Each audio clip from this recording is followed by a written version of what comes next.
मोजां मोनलायनाया जेबो बुजिया जेखौबो सिनायमारा नामा गोसो थोनाय बेरामा माजिरा मानो हाबा जाखानाय हौवा हिनजावफोरा खनले खनले खारबाय थायो साननो गोनां बाथ्रा जानानै फैदों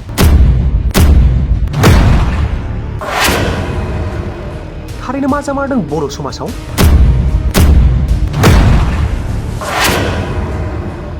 न'खरनि सोद्रोमाफोरा जेरावबो खौरां लाबायदोंब्लाबो जेबो खौरां मोनैयाव हालाय हाफाय जानांदों लुबैयो फिसाखौ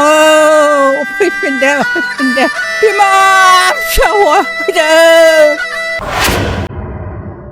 फिन दोनखारलायबाय सानै गथ'नि बिफा सासे हौवा आरो सानै गथ'नि बिमा सासे हिनजावा गसाइगाव महकुमानि सिङाव थानाय सिन्द्रिजरा गामिनि सानै गथ'नि बिफा बिलिफां औवारि आरो खाथ्रिबारि गामिनि सानै गथ'नि बिमा अनिता बसुमतारी मोनहा मिथिनो मोननाय बादिब्ला बिलिफां औवारिया सासे फुजारिमोन आरो अनिता बसुमतारीया सासे नायखांग्रा साधुमोन बेबायदिनो सानैजों लोगो मोनलायनानै गोसो थोलायनानै खारदों दान मोनसे जाबाय खारनाया बेनिखायनो दिनै बे खौरांनि गेजेरजों जेरावखि थाया मानो बिसि फिसानि मोखां नायनानै फैफिननो खावलायहरदों बिलिफां औवारिनि बिसिया हिनजाव मानसियाथ' हारसिङै संसार जानो हायाना जाबाय आं फिसायखौ फैजानो लुगैयो लोगोसे सोरबा रायजो राजाफोरा सावगारियाव होनाय सानै सुबुंखौ नुयोब्ला नैबे 6,00,5,5,943 जानबुं नम्बराव फोरमायहरनो खावलायहरदों न'खरनि सोद्रोमाफोरा आं रायजो राजाफोरखौ खावलायो जेराव लोगो मोनदों फन नाम्बाराव कन्टेक्ट खालायथों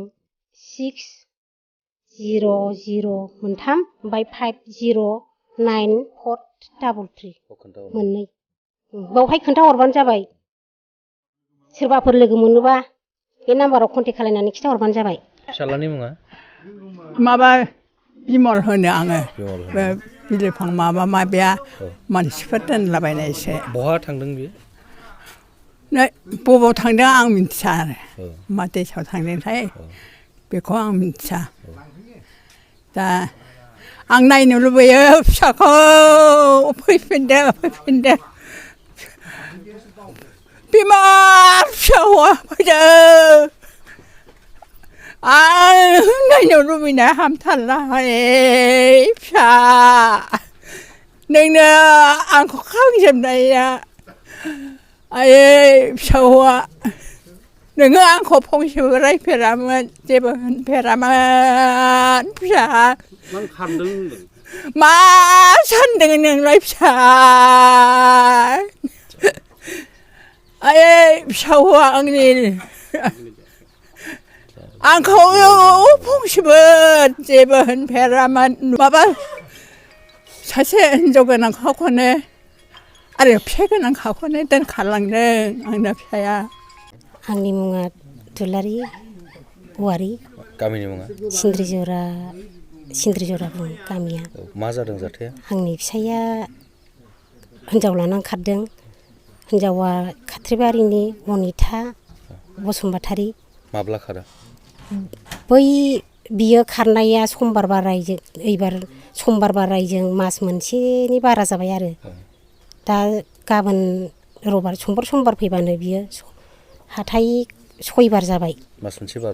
मोनसेनि बारबाय आरो बे खारनाया मोजां मोनलायखायोमोन नामा बिसोर मोजां मोनलायो ना मायो बेथ' फन हरबाय थायो जोंनाथ' हौवाया फन हरामोन आरो बियो खामानिबो दामानिबो मावो खामानि मावो आरो बिदिनो आंजोंहाय एसे एनै हेल्प होयो संनाय खावनायाव बियो गिलु बालु रायहरोमोन बिसिखौ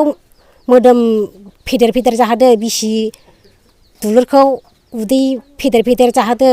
खामाय दामावहोसै होनै बिराद रायोमोन बियो आंखौहाय गिलु बालु गाजां रायो फन हरो गावनो ओमफ्राय फिसाफोरनो मबाइल होबाबो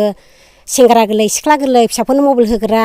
नोंसिनि संसारनि थाखाय मोजांनि थाखाय आं रायलायनो नागिरदों नङाबा आंसोरजों मानो रायलायनो बेबायदि होनोमोन बियो गिलु बालु रायो गिलु बालु नासयो ओमफ्राय आंनि फिसाइखौ थांबाबो गिलु बालु रायो सानसे औ सिगांहाय बेनाबो फिसाइ दंखायो फिसाइ दङ ओमफ्राय सानसेखालि हौवा सासे हिनजाव सासे दङ देरसिना हिनजाव उन्दैया हौवा नोंसोरहा आंना हौवा गोजा सानै ओमफ्राय खबर लादोंना लायाखैमोन खबराथ' बिसिबा गोबावनिफ्रायसो खबर हरदों बियो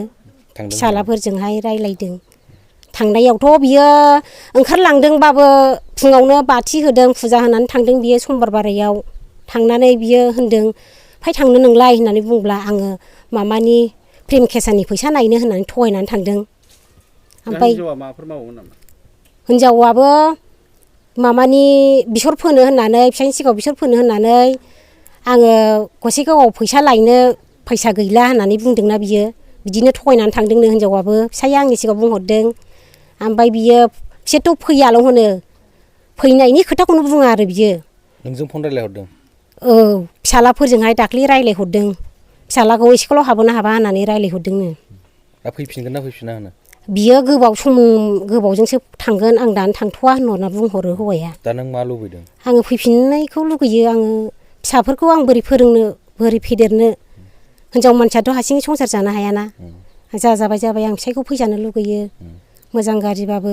जोंथ' नांलायामोन खमलायामोन बे हिनजावनि थाखायनो बिराद नांलायनाय जादों जों खमलायनाय जायो एखमबानि समाव थांबाथाय ओंखाम ओंख्रि जानोसै हगार हरा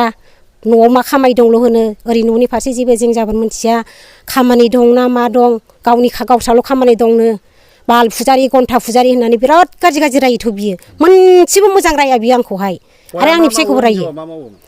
फुजारिसो बिसिबो फिसायाबो फुजारि बिसियाथ' नायखांग्रा दा मा आंखाल दं बेहा फिसायनि सायाव थाखा फैसाबाबो गावनो मोनजोबो गाननाय जोमनायबाबो गावनो मोनजोबो दा आंनाथ' मा दं जेबो गैया हा ना हु दङ जोंहा जेबो गैया दा बे फिसा हौवा सानैनि थाखाय आं माखौ होलांनो बे हिनजावखौ लानानै फैयोब्ला बिसोरखौ नुसनोबा रायजो राजाफोरखौ मा खावलायगोन रायजो राजाफोरखौ खावलायो जेराव लोगो मोन्दों फन नाम्बाराव कन्टेक्ट खालायथों खिथाहरथों मबाइल नाम्बारखौ बुं नोंनि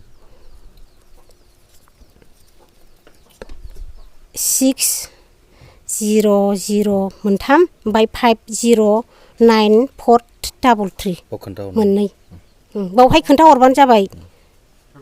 सोरबाफोर लोगो मोनोबा बे नाम्बाराव कन्टेक्ट खालायनानै खिथाहरबानो जाबाय दा जाथाया जाहैबाय जोंनिनो फंबाय जायो ओरैनो आंथ' न'आवनो गैया नालाय ओरैनो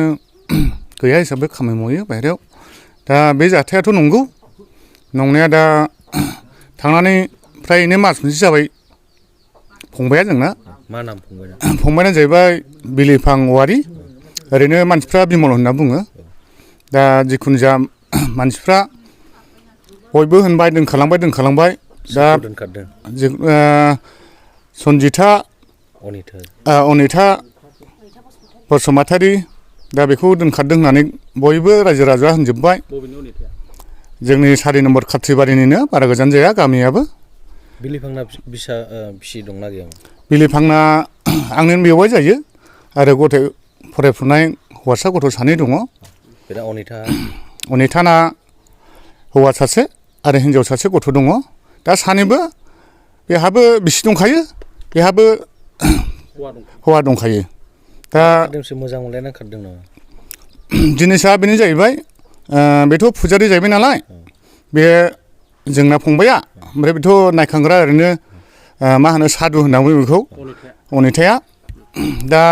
दिनैबो थांबाय गाबोनबो थांबाय थांनानै फुजारिजों दा मा होनो सादुजों जोंनो फंबाय फुजारियाबो मालाय नङा दा बोरै जाखो आंथ' न'आवबो गैया दा बेवाइनि हालोदखौ नुनानै आंबो मोनथिबाय नै बिदि जादों होननानै बिनिखायनो आं दा बहा दं दहायनो कन्टेक्ट नाम्बाराव होनाय जाहैबाय रायजो राजाफोर बहाबा बेदेशआव थांदोंबा बे कन्टेक्ट नाम्बाराव खालामबानो जाबाय बेखौ होननानै आं गोजोननाय होबाय क'क्राझार सहरनि रायजो राजाफोरनि थाखाय गोजोनथाव खौरां बिटिआरनि गाहाय राजथावनि क'क्राझार सहरनि जेडि र'डजों नांजाबनाय सुदेमपुरि गांजेमा बाजाराव थानाय आइ आफा मेड लाइफ बिएम हस्पिटालाव रोंगौथि गोनां डक्टर आरो नार्स स्टाफफोरनि गेजेरजों गथ'साफोरनि बेरामजों लोगोसे जायखिजाया बेरामिफोरनि थाखाय होगासिनो दं मोजां फाहामथाय बे हस्पिटालाव नोंथांमोनहा गोबां फाहामथाय खाबुफोर मोननो हागोन 24/7 emergency service laboratory pharmacy paediatrics medicine gynaecology dental urology dental X ray play area X ray sonography OT ICU NICU PICU नि खाबुफोरखौ मोननो हागोन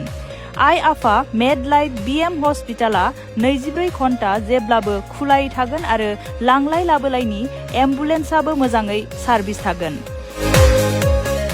आबुङै खौरां लाहरनो थाखाय 9101655430 8822 688 026 जानबुं नम्बराव खौरां लाहरनो हागोन।